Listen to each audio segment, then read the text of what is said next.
Assalamualaikum anak-anak. Waalaikumsalam. Waalaikumsalam.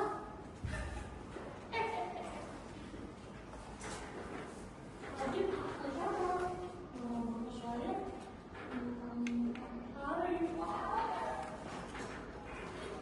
Baik. Bagaimana kabarnya hari ini? Alhamdulillah luar biasa. Baik, sebelum memulai pembelajaran kita pada pagi hari ini, alangkah baiknya kita berdoa terlebih dahulu. Berdoa mulai. Bismillah. Doa selesai. Nah, baik. Sesuai dengan materi pembelajaran kita pada pagi hari ini ya, yaitu tentang akikah. Sebelumnya kemarin kita sudah mempelajari terkait pembelajaran tentang berkurban. Nah, berkurban sendiri tidak jauh berbeda dengan akikah. Hanya saja ada beberapa ketentuan yang membedakan terkait akikah dan berkurban. Baik, saat ini kita akan membahas tentang akikah. Nah, pengertian secara bahasa akikah berarti rambut yang tumbuh di kepala bayi sejak lahir. Kemudian pengertian menurut syariat yaitu akikah adalah ibadah yang menyembelih kambing atau domba sebagai bentuk rasa syukur kepada Allah Subhanahu wa taala atas kelahiran seorang anak. Dilaksanakan dengan menyembelih hewan, kemudian mencukur rambut bayi, memberi nama yang baik dan mendoakan keberkahan bagi anak. Kemudian hukum akikah. Mayoritas ulama berpendapat bahwa hukum akikah adalah sunnah muakkad.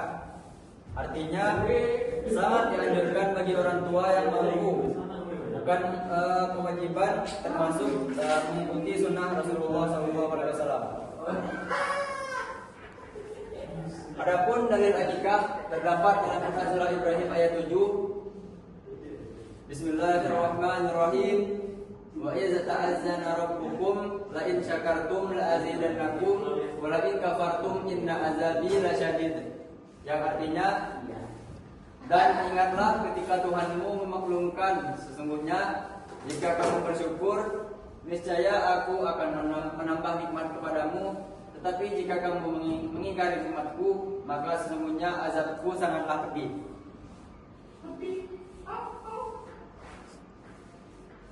Adapun hadis tentang akikah, Rasulullah SAW bersabda, setiap anak tergadai dengan akikahnya, disembelihkan hewan akikah untuknya pada hari ke-7, dicukur rambutnya dan diberi nama.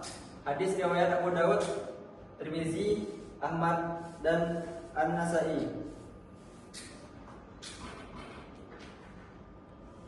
Nah, adapun ketentuan hewan akikah, yaitu yang pertama yaitu sehat, yang kedua tidak cacat, yang ketiga harus cukup umur, dan yang keempat tidak kurus, yang kelima tidak sakit, dan yang keenam diperoleh dengan cara yang halal.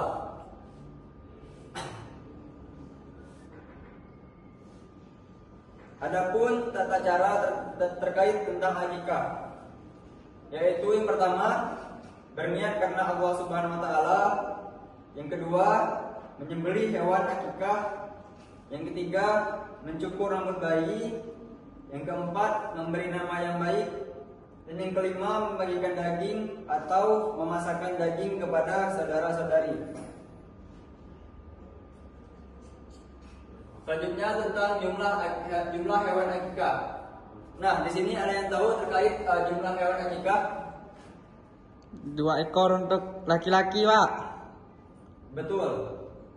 2 ekor untuk anak laki-laki. Kemudian anak perempuan dianjurkan 1 ekor kambing.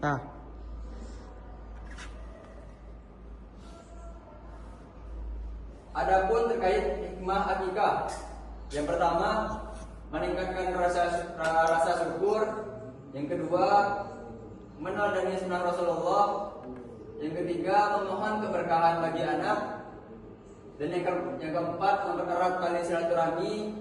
Yang keenam, yang kelima, menumbuhkan kepedulian sosial. Dan yang terakhir, menanamkan keikhlasan dan tanggung jawab.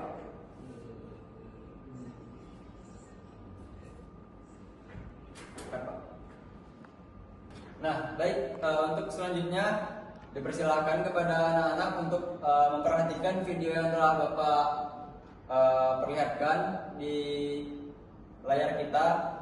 Mohon disimak, kemudian dipahami terkait pembelajaran yang akan kita pelajari.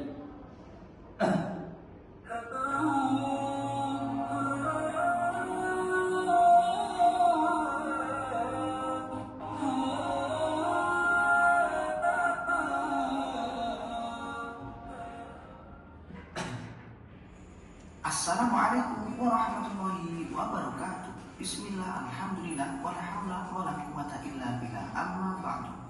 Berjumpa kembali dengan saya di sini di channel pendidikan agama Islam. Tentunya pada pertemuan kali ini saya akan sajikan tema-tema menarik terkait pendidikan agama Islam yang cocok untuk pembelajaran jarak jauh. Sebelum itu, marilah kita awali dengan membaca doa dengan mengucapkan kalimat Bismillahirrahmanirrahim.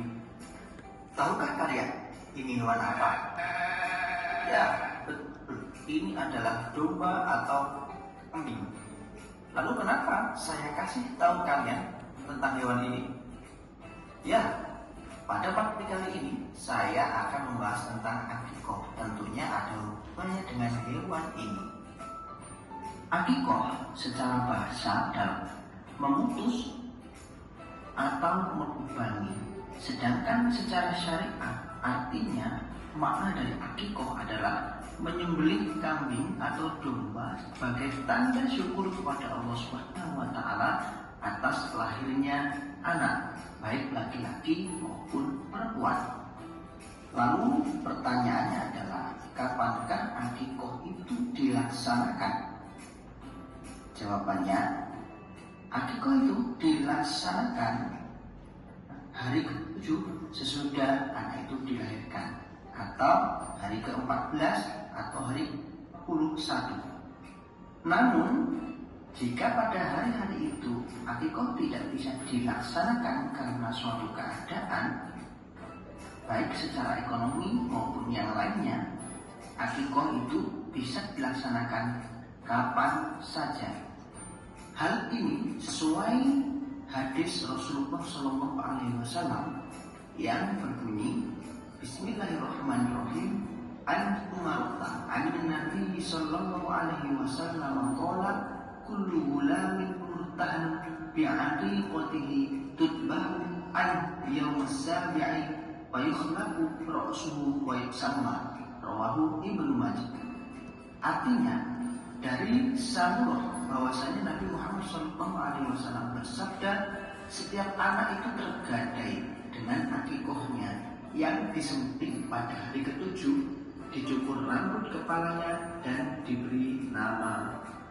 Rawahu Ibnu Majah. Yang berikutnya adalah hukum akikoh. Hukum akikoh di Islam itu adalah sunnah muakkad.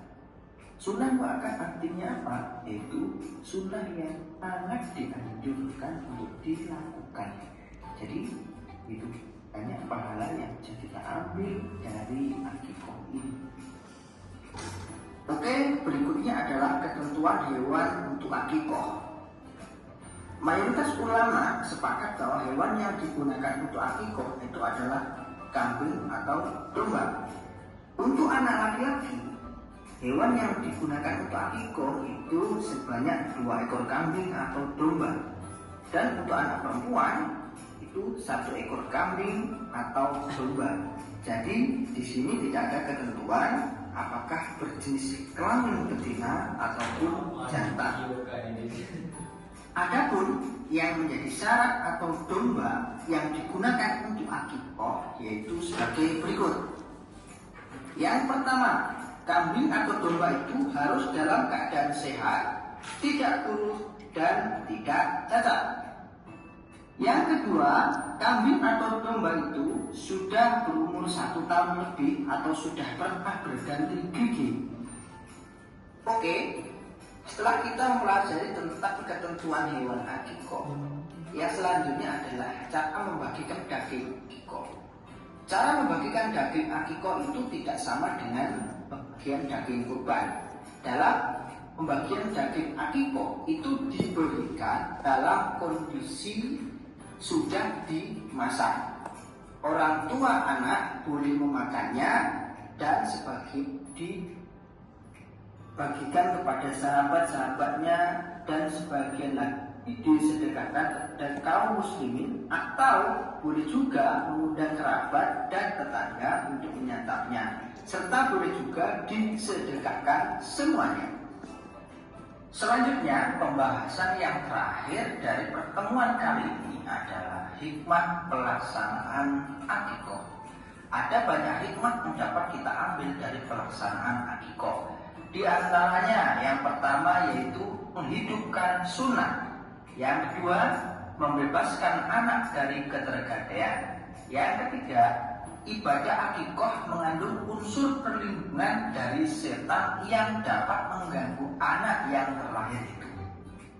Yang selanjutnya, dengan ridho dan pertolongan Allah Subhanahu wa Ta'ala, akikoh dapat menghindarkan anak dari musibah, keburukan moral dan penderitaan. Akikoh merupakan bentuk taqarrub, pendekatan diri kepada Allah Subhanahu wa Ta'ala, sekaligus sebagai wujud rasa syukur atas karunia yang dianugerahkan Allah Subhanahu wa Ta'ala dengan lahirnya sang anak.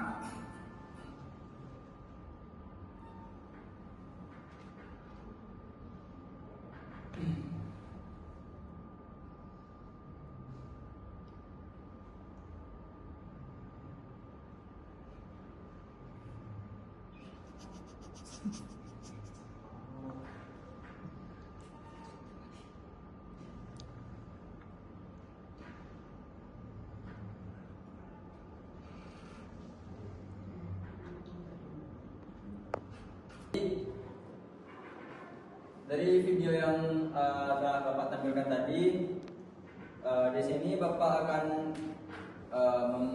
membuatkan studi kasus, kemudian Bapak minta tolong pada anak-anak untuk menjawab beberapa studi kasus yang akan yang telah Bapak berikan. Jadi studi kasusnya yaitu pasangan Fajar dan Dina berpunya anak pertama lahir prematur di usia kelahiran 32 minggu.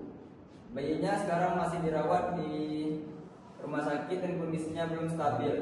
Kemudian keluarga besar menyarankan akikah di hari ke-7. Nah, setelah lahir sesuai sunnah, tapi Fajar khawatir kalau potong kambing ditambah pesta bikin repot dan bayi belum tentu bisa dibawa pulang. Nah, adapun beberapa pertanyaannya nanti, yaitu yang pertama, apakah akikah wajib dilakukan tepat hari ke-7 atau terlewat, dan bagaimana?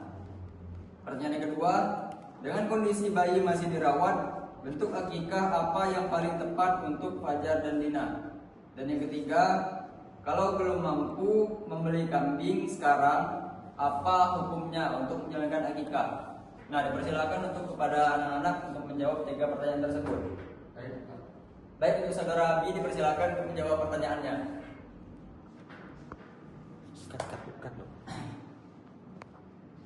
Jadi pada hari ke-7 bukan wajib tapi afdol, yang mana Rasulullah SAW mengakikahkan Hasan dan Husain di hari ke-7, kemudian mencukur rambut, kemudian sedekah seberat rambut dengan perak.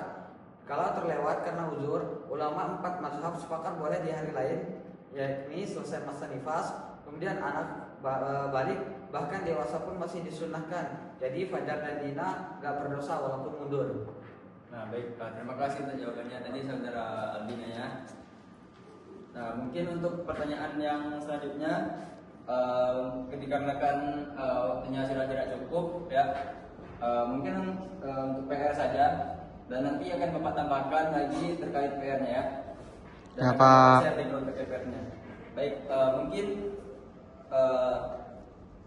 kesimpulan dari penyampaian Bapak pada pagi hari ini yaitu akikah merupakan sunnah muakkadah dan dilaksanakan sebagai bentuk syukur atas kelahiran anak. Kemudian hewan akikah harus memenuhi syarat akikah dan waktu utama untuk melaksanakan pada hari ke-7, dan yang terakhir itu mengajarkan syukur, kepedulian, tanggung jawab, dan keikhlasan. Jadi mungkin sekian untuk pembelajaran kita pada pagi hari ini. Terima kasih kepada anak-anak semua karena telah mendengarkan presentasi dari Bapak. Sekian dari Bapak, terima kasih. Assalamualaikum warahmatullahi wabarakatuh. Waalaikumsalam warahmatullahi wabarakatuh.